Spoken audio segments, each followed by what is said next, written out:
Hi friends, ಎಲ್ರಿಗೂ ನಮಸ್ಕಾರ. Welcome back to flavours of Karnataka. ನಮ್ಮ ಮೈಂಡ್ಗೆ ತುಂಬಾ ಸ್ಟ್ರೆಸ್ ಆದಾಗ ಅಥವಾ ಹೆವಿ ತಲೆನೋವಿದ್ದಾಗ ಈ ರೀತಿ ಶುಂಠಿ ಟೀ ಮಾಡ್ಕೊಂಡು ಕುಡಿದ್ರೆ ನಿಜವಾಗ್ಲೂ ಮೈಂಡ್ ತುಂಬಾ ರಿಫ್ರೆಶಿಂಗ್ ಆಗಿರುತ್ತೆ. ಹಾಗಿದ್ರೆ ಯಾವ ರೀತಿ ಮಾಡೋದಂತ ತುಂಬ ಈಸಿ ವಿಧಾನದಲ್ಲಿ ನಾನು ಶೇರ್ ಮಾಡ್ತಾ ಇದ್ದೀನಿ. ಮೊದಲಿಗೆ ಒಂದು ಪಾತ್ರೆನ ತೊಗೊಂಡು ಅದಕ್ಕೆ ಒಂದು 3 ಕಪ್ಪಷ್ಟು ಹಾಲನ್ನ ಸೇರಿಸ್ಕೊತಾ ಇದ್ದೀನಿ. ಹಾಲಿಗೆ ಯಾವುದೇ ರೀತಿ ನಾನು ನೀರನ್ನ ಸೇರಿಸ್ತಾ ಇಲ್ಲ. ನಾನು 4 ಕಪ್ಪಾಗುವಷ್ಟು ಟೀನ ಮಾಡ್ತಾಯಿದ್ದೀನಿ. ಹಾಗಾಗಿ 3 ಕಪ್ಪಷ್ಟು ಹಾಲನ್ನ ಸೇರಿಸ್ಕೊತಾ ಇದ್ದೀನಿ. ಇವಾಗ ಸ್ಟವ್ನ ಹಚ್ಚಿ ನಾವು ನಿಧಾನಕ್ಕೆ ಹಾಲು ಕುದಿಲಿಕ್ಕೆ ಬಿಡಬೇಕು. ನೋಡಿ, ಇವಾಗ ಇದನ್ನು ಇನ್ನೊಂದು ಕಡೆ ಶಿಫ್ಟ್ ಮಾಡೋಣ. ಈ ಸೈಡಲ್ಲಿ ಡಿಕಾಕ್ಷನ್ ರೆಡಿ ಮಾಡ್ಕೊಳ್ಳೋಣ. ಹಾಲು ಚೆನ್ನಾಗಿ ಬಿಸಿ ಆಗೋ ಟೈಮಲ್ಲಿ ಡಿಕಾಕ್ಷನ್ ಕೂಡ ರೆಡಿ ಆದರೆ ಟೀ ತುಂಬ ಬೇಗನೆ ಆಗುತ್ತೆ. ನಾನು ಇನ್ನೊಂದು ಬಟ್ಲನ್ನು ತೊಗೊಂಡು ಅದಕ್ಕೆ 2 ಕಪ್ಪಷ್ಟು ನೀರನ್ನ ಸೇರಿಸ್ತಾ ಇದ್ದೀನಿ. 3 ಕಪ್ ಹಾಲು ಮತ್ತು 2 ಕಪ್ಪು ನೀರು ಸೇರಿಸ್ತಾ ಇದ್ದೀನಿ. ಈ 2 ಕಪ್ಪು ನೀರು ಚೆನ್ನಾಗಿ ಕುದ್ದು 1 ಕಪ್ ಆಗಬೇಕು. ಇದಾದಮೇಲೆ ಒಂದು 3 ಟೇಬಲ್ ಸ್ಪೂನಷ್ಟು ನೀವು ಮನೆಯಲ್ಲಿ ಯಾವ ಬ್ರ್ಯಾಂಡ್ ಬೇಕಾದರೂ ಯೂಸ್ ಮಾಡ್ಬೋದು ಟೀ ಪೌಡರ್ನ. ನೀವು ಯಾವ ಟೀ ಪುಡಿ ಯೂಸ್ ಮಾಡ್ತಾರೋ ಅದನ್ನು 3 ಟೇಬಲ್ ಸ್ಪೂನಷ್ಟು ಟೀ ಪುಡಿನ ಸೇರಿಸ್ತಾ ಇದ್ದೀನಿ. ನೋಡಿ, ಇವಾಗ 2.5 ಸ್ಪೂನಷ್ಟು ಸಕ್ಕರೆನ ಸೇರಿಸ್ತಾ ಇದ್ದೀನಿ. ನೀವು ಸಕ್ಕರೆನ ನಿಮ್ಮ ಟೇಸ್ಟಿಗೆ ಹೊಂದುವಂಗೆ ಸೇರಿಸ್ಕೋಬೇಕಾಗುತ್ತೆ. ಸ್ವಲ್ಪ ಟೀಗೆ ಸ್ವೀಟ್ ಕಡಿಮೆನೇ ಇರಬೇಕು. ಸ್ವಲ್ಪ ಜಾಸ್ತಿ ಬೇಕಂದರೆ ಇನ್ನೊಂದು ಅರ್ಧ ಸ್ಪೂನ್ ಎಕ್ಸ್ಟ್ರಾ ಹಾಕ್ಕೊಳ್ಳಿ.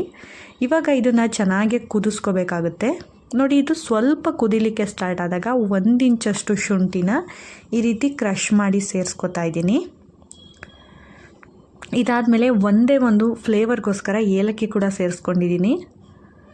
ಈಗ ಇದನ್ನು ಚೆನ್ನಾಗಿ ಕುದಿಲಿಕ್ಕೆ ಬಿಡಬೇಕು. ನಾವು 2 ಕಪ್ ನೀರೇನಿದೆ ಅದು 1 ಕಪ್ ಆಗೋವರೆಗೂ, ತುಂಬ ಗಟ್ಟಿ ಆಗೋವರೆಗೂ ಡಿಕಾಕ್ಷನ್ನ ರೆಡಿ ಮಾಡ್ಕೋಬೇಕಾಗುತ್ತೆ. ನೋಡಿ, ಇವಾಗ ಹಾಲು ಕೂಡ ಚೆನ್ನಾಗಿ ಬಿಸಿ ಆಗಿದೆ. ಇದು ಕೂಡ ಇನ್ನೂ ಸ್ವಲ್ಪ ಡಿಕಾಕ್ಷನ್ ಕಾಯೋವರೆಗೂ ಹಾಲು ಕೂಡ ಚೆನ್ನಾಗಿ ಕಾಯಲಿ. ನೋಡಿ, ಇವಾಗ ಎಷ್ಟು ಚೆನ್ನಾಗಿ ಡಿಕಾಕ್ಷನ್ ಕುದೀತಾ ಇದೆ. ಈ ರೀತಿ ಚೆನ್ನಾಗಿ ಕುದಿಸ್ಕೋಬೇಕಾಗುತ್ತೆ. ಟೀ ಟೇಸ್ಟ್ ಬರಬೇಕಂದ್ರೆ ಈ ರೀತಿ ಚೆನ್ನಾಗಿ ಕುದಿಸ್ಕೋಬೇಕು. ಡಿಕಾಕ್ಷನ್ ಎಷ್ಟು ಚೆನ್ನಾಗಿ ಬರುತ್ತೋ ಅಷ್ಟು ಸೂಪರಾಗಿ ಟೀ ರೆಡಿ ಆಗುತ್ತೆ. ಇದು ಇನ್ನೂ ಸ್ವಲ್ಪ ಕುದ್ದು ಚೆನ್ನಾಗಿ ಗಟ್ಟಿ ಆಗಬೇಕು, ಅಲ್ಲಿವರೆಗೂ ಕುದಿಸ್ಕೊಳ್ಳೋಣ. ನೋಡಿ, ಇವಾಗ ಹಾಲು ಕೂಡ ಚೆನ್ನಾಗಿ ಬಿಸಿ ಆಗಿದೆ. ಈ ರೀತಿ ಟೀ ಮಾಡ್ಕೊಂಡು ಕುಡಿದ್ರಂತೂ ನಿಜವಾಗ್ಲೂ ನೀವು ಒಂದು ಸಲ ಮಾಡಿದ್ರೆ ಮತ್ತೆ ಮತ್ತೆ ಮಾಡ್ಕೊತೀರಾ, ಅಷ್ಟು ಚೆನ್ನಾಗಿರುತ್ತೆ. ನಿಜ, ಎಂಥ ಟೆನ್ಷನ್ ಇರಲಿ ಈ ರೀತಿ ಟೀ ಕುಡಿದ್ರೆ ನಮ್ಮ ಮೈಂಡು ಮನಸ್ಸು ತುಂಬಾ ರಿಫ್ರೆಶಿಂಗ್ ಆಗಿರುತ್ತೆ. ನೋಡಿ, ಇವಾಗ ಡಿಕಾಕ್ಷನ್ ಕೂಡ ಚೆನ್ನಾಗಿ ರೆಡಿಯಾಗಿದೆ ಅಲ್ವಾ.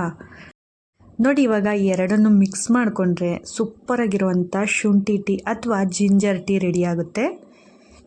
ಈಗ ಫ್ಲೇಮ್ನ ಆಫ್ ಮಾಡ್ಕೋತಾ ಇದ್ದೀನಿ. ಆಫ್ ಮಾಡ್ಕೊಂಡಿದ್ದಾದಮೇಲೆ ಎರಡನ್ನು ಮಿಕ್ಸ್ ಮಾಡೋಣ.